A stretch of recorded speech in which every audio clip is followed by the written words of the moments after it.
Hi, Gilly Batchelor here, travel consultant. There is a much longer video which covers all the areas about if you're taking a international holiday this year, and then there are separate videos. This one is focusing on COVID tests for travel. Okay, so I'm going to go through the totality of them. So the first thing is the vast majority of destinations that you're going to require some sort of inbound testing. Now, some, for example, like Greece, if you are double vaccinated, is not asking for a test, but they are in the minority. Most are. Now, what you need to ascertain, okay, and in this video there is a description that goes with it, and I'll send you a link, or there's a link in there that you can go to. You need to assess what test is that country asking for, okay? And there are some links in that about how you can find out about destination entry requirements. Now, those tests fall into two categories: a PCR test and a lateral flow test, okay? Now, the thing is with a PCR test, okay, you can do it yourself, but it has to be sent off to a lab for results, okay? The lateral flow tests, or they're also called antibody or antigen tests, can be done at home, and you can get a result at home, okay? So you might have, if you're testing children and stuff at home, or you might have some kits at home and you're getting a result at home, they are lateral flow or antibody tests. So the first thing is you need to assess, what test does this destination require me to have, okay?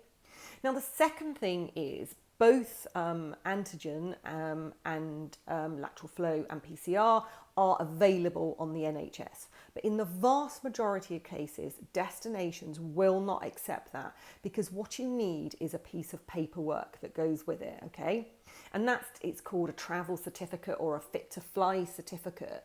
And though the tests are all the same, one PCR test is the same as the other, it's the paperwork that goes alongside it which will allow you to travel or not. So if your destination, I've just come back from St. Lucia, was asking me for a PCR test no more than 5 days before travel, I had to go and book a private test and get the result back. And that result paperwork must have a number of things on it to make it valid for travel. Okay, it has to have my full name as per my passport, my date of birth, and it also needs to have my passport number on it. Without those things, that is not a travel certificate. So when you're getting your PCR or your lateral flow without that information and supporting piece of paperwork, that test is not necessarily valid. Now, I've spoken about this a lot. When we checked in to go to St. Lucia, a lot of people were denied boarding, and that is because they either had the wrong test, they needed a PCR, they had a lateral flow, or they had a PCR test, but they did not have the correct documentation. They tried to show like something off their NHS app, you know, to show their status. In most cases, that will not wash, and if you're denied boarding because of that, then the cost sits with you. Also, you may be lucky and get on the plane because someone hasn't picked it up, but it may well be picked up when you come into country because they're being quite strict, also at the resort. And if that is the case, they will bounce you straight back to the UK again at your cost. So that is the outbound one, okay? You need to check, is it a PCR? Is it a lateral flow? What certification do I need? What details do I need on that certification? And how long does that test remain valid?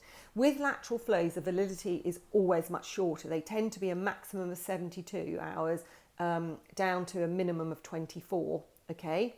With PCRs, they tend to be 72 up to 5 days. It's just because PCR is seen as a much more accurate assessment of whether you've got COVID or not. That is going out, okay, so you've got your right test, okay. Regardless of what country you are coming back from, whether it is green watch list, amber plus, or red, regardless, you have to do in resort or in destination a test 72 hours before you return. That is a lateral flow antigen antibody test, okay? Now, that test you can do yourself. It doesn't have to go to a lab. However, you need the verification with it. You need the travel certificate, so it has to be verified by someone. Now, For my clients, the vast majority of resorts we're going to are providing that service. So, and as I said, I've come back from St. Lucia. It was all done by Sandals in this case. We went down, had the nasal swab. The following day we went to reception. They gave us a negative test result and they gave us a piece of paper which had our full names on it, our dates of birth and our passport. So that made it a fit to fly certificate.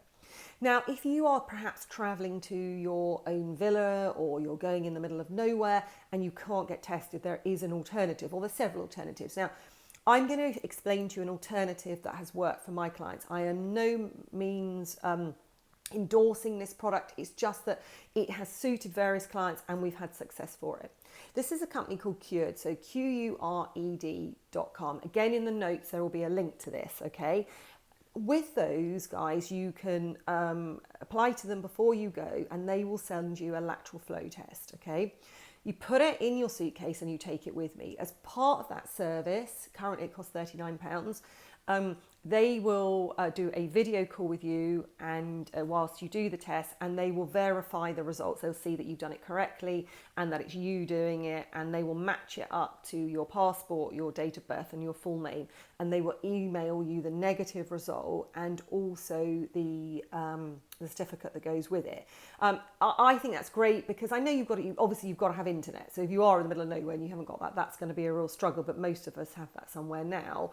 But that means is that you know how you're going to get a test. A lot of people phone me up really stressed, you wouldn't believe it, from resort saying we don't know what we're going to do. Now, if time is on your side, then you can book into these video services. The one that I've mentioned to you isn't the only one that you can search them out. So that is your return to UK. Everyone has to do those, okay? The other thing is, in terms of tests, you also, if you're coming back from a green destination or an amber destination and you are fully vaccinated, you have to do a PCR test at day 2. You have to apply to those. There is a list of government bodies that will do them. Again, the link will be in the description as part of this. And then you select a government agency that would do it. What I would say in terms of if you're coming back from a green destination or a green watch list or you're amber and you're vaccinated, you know, the cheapest service, as long as they're recognised, is fine because you don't have to quarantine. You don't have to, you know, if that result takes a week to come back, it doesn't really matter. It took about 5 days for mine to come back. You know, it's not time critical. So you could go for the lowest cost price in terms of a service provider. Okay.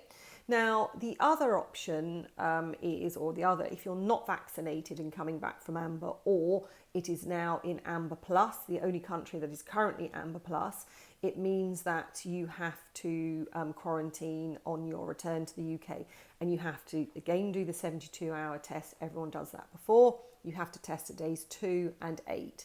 Again, you're doing quarantine for 10 days. You could go to the most cost-effective provider. You don't have to wait for that 8-day test to come back negative before you come out of quarantine. You can come out of quarantine at day 10. Okay, just remember that day 0 is the day you return. Day 1 is your first full day. The only thing I will say is if you're opting for test and release, you do want a fast service back, because what's the point in having a test and release and taking you 4 days to get your results? You ideally want a same day result, or at least a 24-hour one. We had a 24-hour one, so it got us out on day 6. The point here is that the types of tests, there aren't many. It is the supporting paperwork that you need to get right to make sure whatever you're doing is valid. Okay, so that is the key to this. As I said, it is supported by there is a list of government recommend site. Apparently you don't have to use one of these, but I think if you don't use one of these, you know, it's really buyer beware.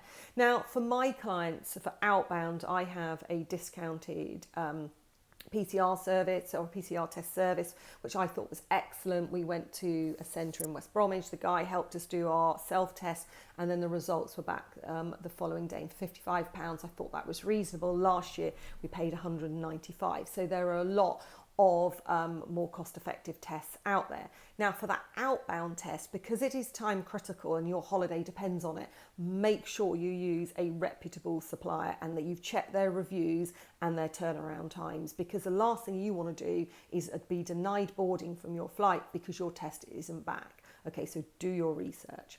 Okay, that is it on PCR testing. Take care, guys. Bye for now.